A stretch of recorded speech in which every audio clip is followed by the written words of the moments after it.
వి gold trusted gold buyers. మీరు తాకట్టు పెట్టిన బంగారాన్ని విడిపించి ఈ రోజు ఉన్న మార్కెట్ ధరకు కొనబడును.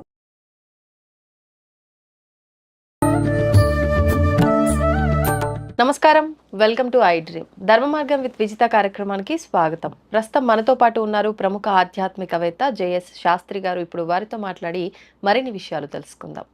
నమస్కారం అండి. నమస్కారం. గురుగారు, నిత్య దీపారాధన ప్రతి ఒక్కరూ చేస్తూనే ఉంటారు.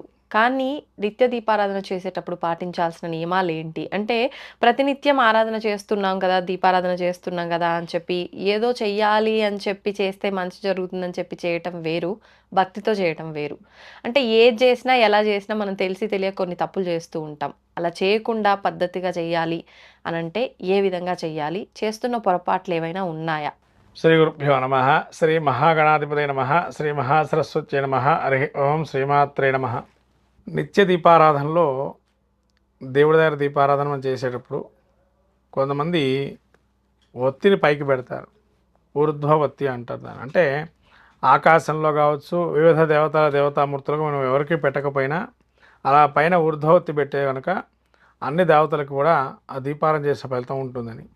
ఇంకోటి, నిత్య దీపారాధనలో దీపలక్ష్మి నమోస్తుతే అని కొన్ని ఉన్నాయి శ్లోకాలు.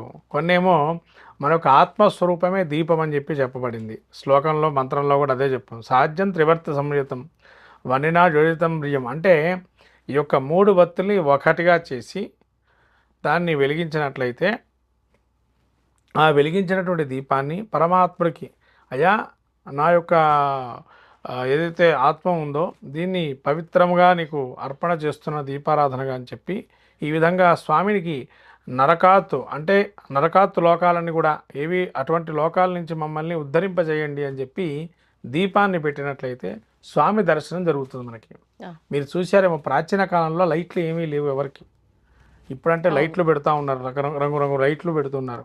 ఒకప్పుడు దీపకాంతిలోనే మనం చూసేవాళ్ళం. ఇప్పుడు మీరు తమిళనాడు దేవాలయాలకు వెళ్తే అన్ని దీపకాంతిలోనే దీపాలు ఉంటాయి, లైట్లు తక్కువగా పెడతారు వాళ్ళు. అదే కేరళలో కూడా అంతే, దీపం అసలు దీపానికే పూజ వాళ్ళదంతా. కేరళలో మీరు ఏ గుడికి వెళ్ళినా దీపారాధనే ప్రధానంగా దైవానికి భావిస్తారు. అయితే ఇది నాకు ఎలా ఒక విషయం మన దగ్గర పాటించట్లేదా అని అంటే, పితృపక్షాల్లో ఒక ఇంటికి వెళ్ళాను నేను. అంటే వాళ్ళకి అప్పట్లో మరి ఫోటోలు లేవో ఏమో, మొత్తానికి అయితే వాళ్ళ ఆచారం అంటది. పితృదేవతలకి తర్పణం చేసేటప్పుడు దీపారాధన వెలిగిస్తారు. అది కూడా పెద్ద దీపం, ఇంత పెద్దది. దానికి అరటాకేసి దాని మీద దీపం పెట్టి కేరళ సాంప్రదాయంలో చేస్తారు అది యాక్చువల్గా.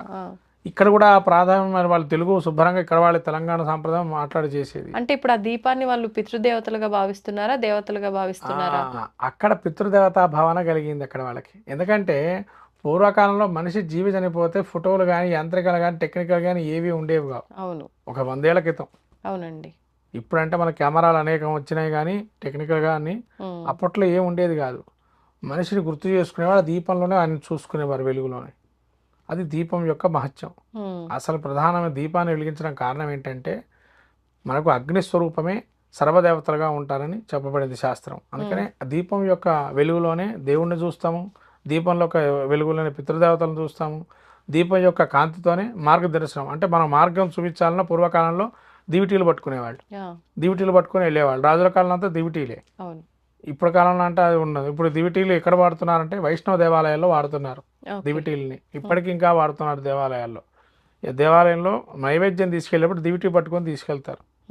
తిరుమలలో కూడా దివిటీలు పట్టుకొని మీరు నైవేద్యం వెళ్ళేది. ఇప్పుడంటే నైవేద్యం మామూలుగా తీసుకొస్తున్నారు కానీ ఒకప్పుడు కాలంలో దివిటీని పట్టుకొని నైవేద్యం తీసుకొని వచ్చి స్వామివారి నైవేద్యం పెట్టి తీసుకెళ్లారు తిరుమలలో కూడా. అలా ప్రధాన మహాక్షేత్రాలు కూడా అలా జరుగుతుంది. ఈ యొక్క దీపారాధనలో మనకు ప్రాముఖ్యం ఏంటంటే రకరకాల దీపారాధనలు ఉన్నాయి ఇక్కడ కూడా. అంటే ఆరాధనా క్రమంలో ఈ దీపం యొక్క ప్రాముఖ్యత ఏంటంటే, మళ్ళీ కొంత తాంత్రిక పూజల్లో కూడా దీపారాధన మహత్యం ఉంది. కొన్ని యంత్రాలు రాస్తారు, మధ్యలో దీపాన్ని పెడతారు. దశ మహావిద్యలు చేసేవాళ్ళు కానీ, శ్రీ విద్యోపాసనలో కూడా కొన్ని యంత్రాలు ఉన్నాయి. ఆ యంత్రంలో కూడా దీపాన్ని పెట్టి పూజ చేస్తారు. మీరు కొన్ని సినిమాలు కూడా చూసి ఉంటారు. దీపాన్ని పెట్టడం యొక్క ప్రాధాన్యం. అక్కడ దుర్గాది శూలిని దుర్గా అని చెప్పి అమ్మవారు ఉంటుంది. ఈ శూలిని దుర్గా ఏంటంటే ఈ అమ్మవారు నెగిటివ్ ఎనర్జీని వెంటనే తీసేస్తుంది. ఆ మంత్రం ఉంటుంది, ఆ మంత్రంతో మనం దీపానికి ఆరాధన చేస్తారు. ఇది తాంత్రికంగా పూజించే అది ఆ శూలిని దుర్గా అని. అంటే తాంత్రికం అంటే ఇప్పుడు మనకు జనాలకు తెలియదు అసలు దీపం యొక్క ప్రాముఖ్యత ఏంటంటే ప్రతి శాస్త్రంలో దీపం యొక్క మహత్యం చెప్పబడింది. ఉమ్, కానీ దీపంలో ఉండేటువంటి పరిస్థితి ఏంటి అంటే నిత్య దీపారాధనలో ఇన్ని రకాల దీపారాధన కాంతులు ఇన్ని రకాలు చూడొచ్చు అని ఉమ్, చెప్పే విధానం ఏదైతే ఇప్పుడు అంతా కూడా ఉందో, దీపాన్ని ముట్టించినట్లయితే మనం ఏదైతే స్వామివారికి అర్పణ చేస్తే పితృదేవతలు కూడా పెట్టినట్టయితే దీపం యొక్క మహత్యం ఏంటంటే ఈ విధాలుగా రకరకాలు ఉన్నాయని చెప్పి, ఉమ్, అంటే మనకి నెగిటివ్ ఎనర్జీ పోవడానికి కూడా దీపకాంతే మనకు దేవుడి యొక్క దర్శనం చేస్తుంది. నెగిటివ్ ఎనర్జీ ఉండదు. ఇక ఓకే. ఎప్పుడైతే మీరు దేవుడి దగ్గర దీపారాధన చేస్తారో ఇంకా నెగిటివ్ ఎనర్జీ ఎక్కడి నుంచి ఉంటుంది, ఇంకా వెళ్ళిపోతుంది ఆ దీపకాంతితోనే. అవును. అందుకని అలా దీపారాధన యొక్క ప్రాముఖ్యం ఆ విధంగా. ఇంకా రకరకాల నూనెలు ఉన్నాయమ్మా ఇక్కడ. ఉమ్, మనము నువ్వుల నూనె కానీ నెయ్యి కానీ చేస్తున్నాం. ఇవి కాకుండా వేరే ఇతరత్ర కూడా నూనెలు ఉన్నాయి. ఉమ్, అయితే ఒక్కో దానికి ఒక ప్రాముఖ్యత ఉంది. నెయ్యితో దీపారాధన చేస్తే లక్ష్మీప్రదం అని, ఉమ్, గోఘృతం అంటే దేవతలకు ప్రీతి అని దీపారాధన చేయాలి. ఇక నువ్వుల నూనె ఏంటంటే మనము నిత్యంలో మనం చేసే కర్మసాక్షి భూతుడు సూర్యనారాయణ స్వామి అయితే కర్మే తొలగించేవాడు శని. ఆ, అంటే నిత్యం కూడా మనం అణువణువు నువ్వులతో శరీరంతో ఉండేటువంటి శరీర భాగం అంతా కూడా దేహసౌష్టం ఏ విధంగా వృద్ధి చెందుతుంది అంటే నువ్వుల నూనెతోనే. అందుకని నువ్వుల నూనె కనుక మనం దీపారాధన చేస్తే కర్మ దోషాలు తొలగిపోతాయి కొంతవరకు. ఓకే. ఇవి తర్వాత మనకు ఆవ నూనె ఉంది. శత్రు సంహార ప్రీతికి ఆవ నూనెతో దీపారాధన చేస్తారు. ఉమ్, కొన్ని మనకు మంత్రాలు కొన్ని ఉన్నాయి. ఆ మంత్రశక్తిని పొందాలంటే ఆముదంతో దీపారాధన చేస్తారు. తర్వాత విప్ప నూనె. విప్ప నూనె చేయటం వల్ల మనకు ఇప్పుడు ఆషాఢ మాసంలో వారాహి నవరాత్రులు కానీ విప్ప నూనె గ్రామ దేవతలు అంతగా విప్ప నూనెతోనే దీపారాధన చేస్తారు. తర్వాత దత్తాత్రేయుల వారికి ఆరాధించే క్రమంలో చేసేటప్పుడు చందనాది తైలం, చందనము మిశ్రితమైన తైలం ఉంటుంది, నూనె ఉంటుంది. ఆహా. దాంతో దీపారాధన చేస్తే శీఘ్ర ఫలితం వస్తుందని దత్తాత్రేయ గురువు అనుగ్రహం నూనెలోనే కలుగుతుంది. చందనం కలపడం, అది సపరేట్ నూనె సపరేట్ దొరుకుతుంది. నూనె ఉంటుంది. అది అసలు ఇట్లా ముట్టుకుంటేనే నీకు మంచి స్మెల్ వస్తుంది ఆటోమేటిక్ దానిలోనే. ఉమ్, అలా దత్తాత్రేయుల వాళ్ళు శీఘ్రగతిన మన గురువు అనుగ్రహం కలుగుతుంది. దత్తాత్రేయుల వారు కావచ్చు, గురువు కావచ్చు, ఉమ్, మనకు అనుగ్రహం శీఘ్రగతిన కలుగుతుందని చెప్పబడింది. ఉమ్, ఇలా ఈ చందనాది తైలంతో దీపారాధన చేయడం. తర్వాత అష్టమూలికా తైలాలు ఇప్పుడు వచ్చాయి చాలా మటుకు. రకరకాల ఔషధీ గుణాలు కలిగి అష్టమూలికా తైలం దీపారాధన చేసుకోవచ్చని. అవును. ఇలా అష్టమూలికా తైలం వాటితో దీపారాధన చేయడం వల్ల మనకు సర్వ శక్తులు కూడా, అంటే ఏవైతే పని మొదలు పెడితే ఎటువంటి పనికి నెరవేరకపోయినా అటు అష్టమూలికా తైలంతో దీపారాధన చేయొచ్చని ఆ, ఇలా నన్ను వాడుతున్నాం.